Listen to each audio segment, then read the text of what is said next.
Hey guys, it's Tierlis here. I'm in True Shot Lodge, and I kind of wanted to give you guys a quick kind of different video showing what the end game in World of Warcraft Legion is going to look like in terms of actual PvP.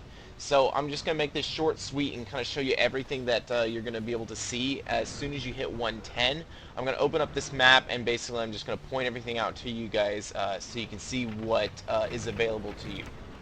Now, this is the full map, and it functions very much like adventure mode in Diablo. If you remember how adventure mode in Diablo works, basically you go out and you complete 4 different quests, and at the very end, you're able to get a big bonus for doing that. In this case, it's the Kirin Tor chest, or I can do the High Mountain Tribute one, or the Night Fallen one. Now these actual have timers on them, so they only last for so long, and then you only get them so often. So if I finish the Kirin Tor of Dalaran, uh, another one doesn't spring up right away, so you can't continually go through these quests, and that makes them time gated.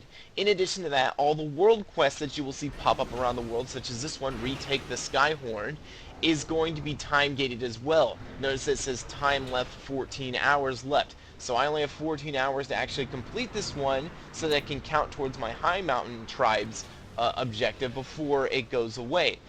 Over time, others will appear at the same time.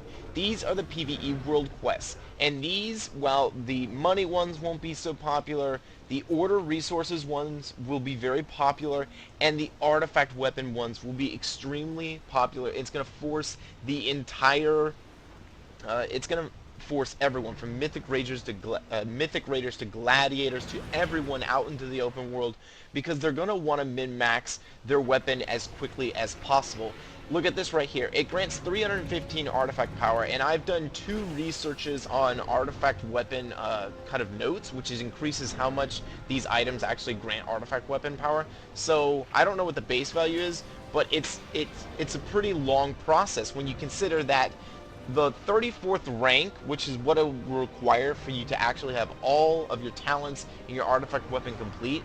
It'll take the 34th rank to get that. The 34th rank is 1.6 million artifact power, and I'm getting a measly 315. So you can bet that all of the top end players and everyone, if they really want to get their character geared up, they're going to be all over the continent going for every single one of these artifact weapon power quests, and then additions so that they can continue to empower their artifact weapon and their abilities. They're going to be looking for these order resources as well. It's going to force everyone out into the world. It's going to force them out into these PvE quests that you are kind of required to do.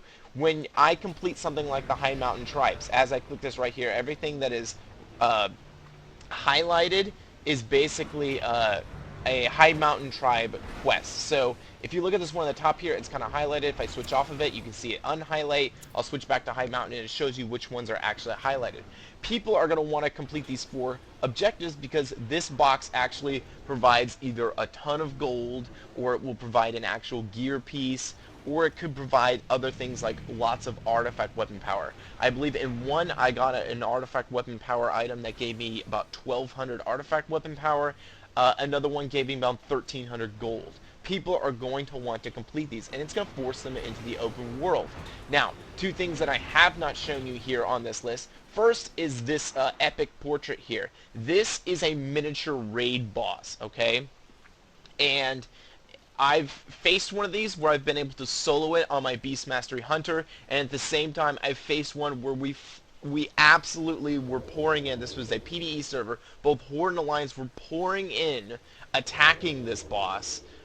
Probably 15-20 people, and we were just getting slaughtered by the masses. It was so strong. So this is going to be something that you're going to have to take anywhere from 5 to up to 15 people out to actually pull off, or else you won't be able to do it. The one in which I survived as a hunter, I soloed it. It was a melee only boss, and I just kind of stayed at range, and every time my pet died, I revived it before he was able to actually get to me to deal damage. If he had, I would have died almost instantaneously. So it's really difficult. These kind of miniature raid bosses. On top of that, there are PvP objectives. For instance, this is the Warden Tower Assault Night Watcher's Perch. Kill Horde forces or players and Queensguard Captain Slain. You get the Soldier Splendor, which grants 375 artifact power.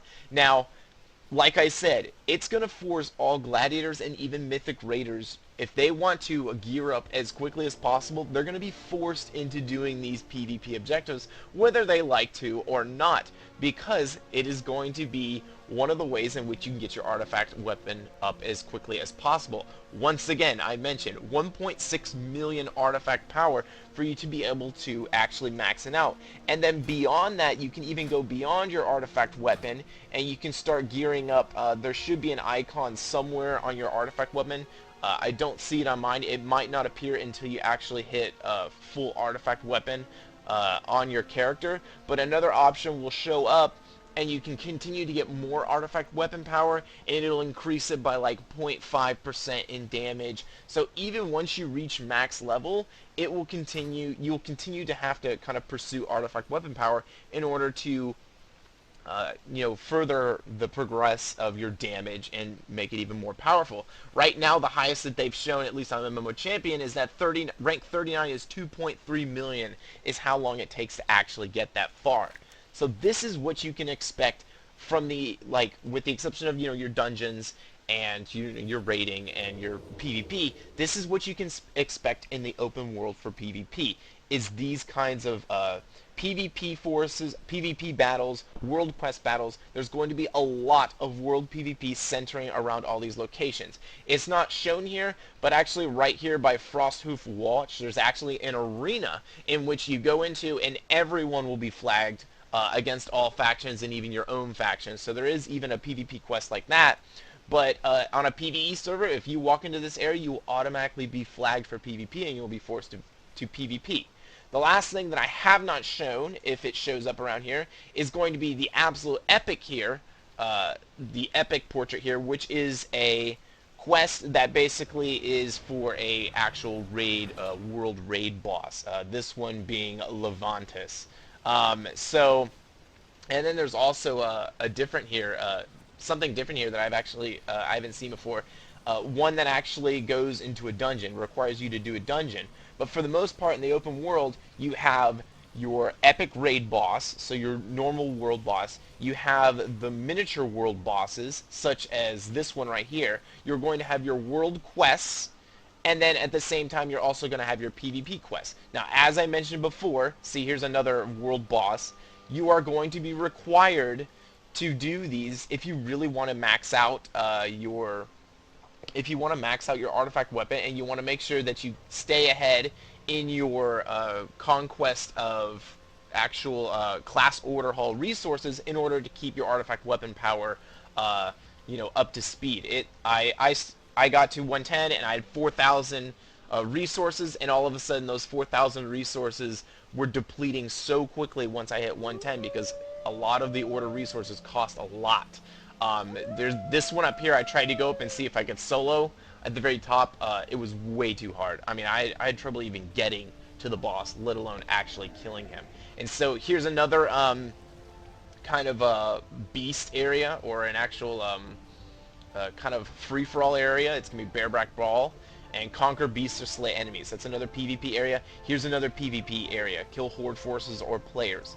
So this is what you can expect in Legion for the end game, is you are going to be running around doing these world quests, trying to get order resources and artifact power, and it's going to force everyone into the open world, because if you want to min-max and actually get to the top of your game with your artifact weapon, you're going to be forced into the open world to get this stuff. And as you can see, the rewards are all varying. It can be artifact weapon power, it can be, there's some reagents in here, there's actually, not actually, I don't need to be on actual quests, there's actual items that you can get, there's, on top of that, then there's regular cash that you can get. I believe in High Mountain there was an example of just straight cash that you can get. Here's an example of straight cash that you can get. So, with that being said, I just kind of want to give you a quick overview as quickly as possible what I see in terms of endgame in world PvP out in the world in World of Warcraft Legion.